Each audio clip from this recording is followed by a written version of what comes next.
ठीक है, मतलब मैं तुम्हें क्या बोल रहा हूँ कि अगर सपोज डैट कि B square minus A square is equal to null matrix given हो, ठीक है, तो यहाँ से हम लोग क्या करेंगे कि हम इसको नहीं लिखेंगे B square minus A square को बी माइनस ए, या फिर तुम ऐसे देख लो B minus A B plus A is not equal to B square minus A square. In general A और बी अगर हमारे पास कोई नॉन आइडेंटिटी मैट्रिक्स हो तो हम इसको ऐसे नहीं लिखेंगे। क्यों नहीं लिखेंगे, ये ऑलरेडी मैंने डिस्कस कर रखा है। बट अगर बी और ए में से कोई भी एक आइडेंटिटी मैट्रिक्स हो जाए फिर क्या हो जाएगा, B minus A into B plus A is equal to B square minus A square valid हो जाएगा। ये मैंने कई बार बता रखा है तुम्हें, ठीक है। एक बार तुम ऐसे भी देख लो, B minus A into B plus A, अगर तुम इसको मल्टीप्लाई करोगे तो मल्टीप्लाई कैसे करोगे, B into B square and plus B A minus A B and minus A square.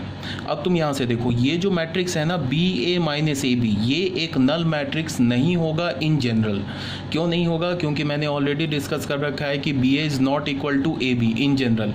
Matrix के मल्टीप्लिकेशन, जहाँ मैंने मैट्रिक्स के मल्टीप्लिकेशन का प्रॉपर्टी डिस्कस किया था वहाँ पे मैंने ये ऑलरेडी बता रखा है। बट अगर ए और बी में से कोई भी एक आइडेंटिटी मैट्रिक्स हो जाए तो फिर ये जो हमारा कैलकुलेशन है B minus A into B plus A is equal to B square minus A square, ये वैलिड है, ठीक है। बहुत बोल दिया। अब क्या है कि हम लोग आ जाते हैं क्वेश्चन नंबर 5 में।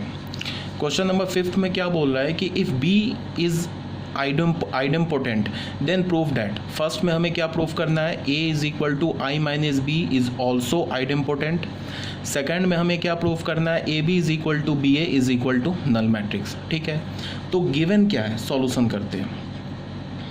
हमारे पास गिवन क्या है कि बी जो है वो एक आइडेम्पोटेंट मैट्रिक्स है, तो आइडेम्पोटेंट का कंडीशन क्या होगा, बी स्क्वायर बी के इक्वल होगा। और फर्स्ट में हमें क्या करना है, टू प्रूफ, हमें क्या प्रूफ करना है कि a is equal to I minus B is also idempotent, ये हमें प्रूफ करना है। तो कोई बात नहीं है, हम लोग किसी भी मैट्रिक्स को आइडेम्पोटेंट कैसे प्रूफ करते थे। अगर ए मैट्रिक्स को ए हमारे पास एक आइडेम्पोटेंट मैट्रिक्स है तो A square is equal to ए। तो अगर हमें इस मैट्रिक्स को आइडेम्पोटेंट प्रूफ करना है तो हमें क्या प्रूफ करना होगा, ए स्क्वायर इज इक्वल टू ए।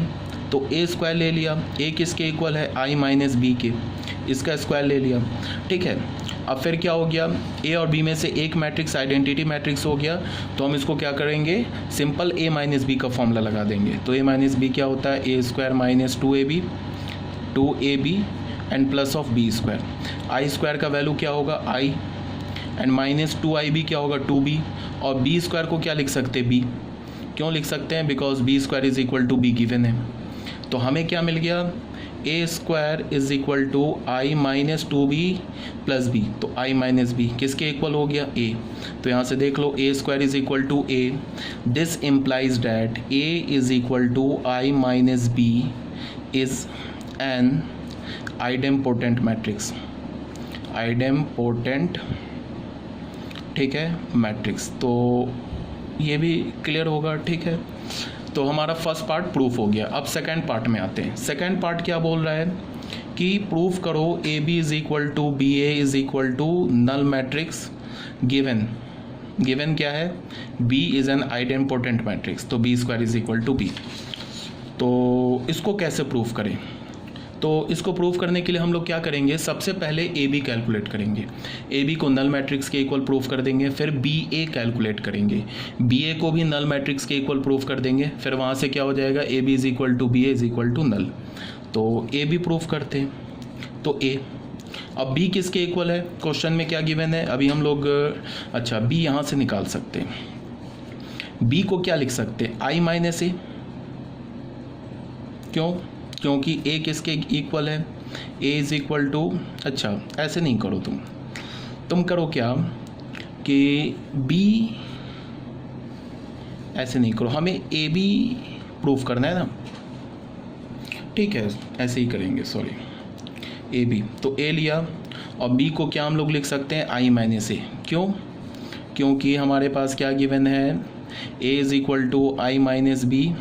तो यहाँ से हमें क्या पता चला, b is equal to I minus C, ऐसे लिख लिया, ठीक है।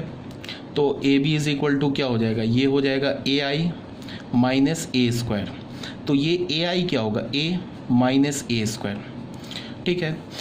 अब ए square, A minus A square, और अभी हमने क्या प्रूफ किया है, अभी फर्स्ट पार्ट में क्या प्रूफ किया है कि ए जो है हमारा आइडेम्पोटेंट मैट्रिक्स है, तो ए आइडेम्पोटेंट मैट्रिक्स है तो ए किसके इक्वल होगा, ए स्क्वायर के, तो A square minus A square हो गया, तो ये किसके इक्वल हो गया, नल मैट्रिक्स के इक्वल हो गया, तो ए भी क्या हो गया, हमें नल मैट्रिक्स हो गया। सिमिलरली अगर हमने बी ए कैलकुलेट किया तो बी लिखा, और ए को क्या लिख सकते हो, यहाँ से ए को लिख लो आई माइनस बी, यहाँ से लिख सकते हो ना ए को आई माइनस बी, तो ये क्या होगा, B I minus B square, तो ये क्या हो जाएगा, बी माइनस बी स्क्वायर।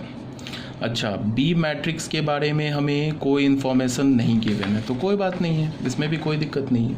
यहाँ हमने क्या किया, बी ए में से इसको हमने बी ए को ए के टर्म्स में लिखा, तो ए के टर्म्स में लिखने के लिए हमने क्या किया कि बी को ए के टर्म्स में लिख लिया, तो बी किसके इक्वल है, आई माइनस ए के, तो इसको हमने लिख लिया आई माइनस ए इंटू ए, तो ये क्या हो जाएगा, आई ए माइनस ए स्क्वायर, ये आई ए क्या होगा, A minus A square, again A is A square, तो A square minus A square which is null matrix. इसको हमने सेकेंड इक्वेशन बोल दिया, इसको हमने फर्स्ट इक्वेशन बोल दिया, तो यहाँ से क्या हो गया, from one and two A B is equal to B A is equal to null matrix. तो ये हमारा क्वेश्चन नंबर 5 भी प्रूफ हो गया, ठीक है। ये देखो बच्चे, यहाँ मैंने ना कैलकुलेशन कर रखा है, ठीक है, जो भी मैंने थोड़ा किया अभी सॉल्व थोड़ा फास्ट किया है, क्योंकि यहाँ मैंने ऑलरेडी कैलकुलेशन कर रखा है। तो तुम एक बार जाना इसमें, इसको देखना, कोई प्रॉब्लम होगा तो मुझसे तुम पूछ सकते हो। तो ये हमारा हो गया क्वेश्चन नंबर 5, ठीक है, कोई प्रॉब्लम नहीं होनी चाहिए। अब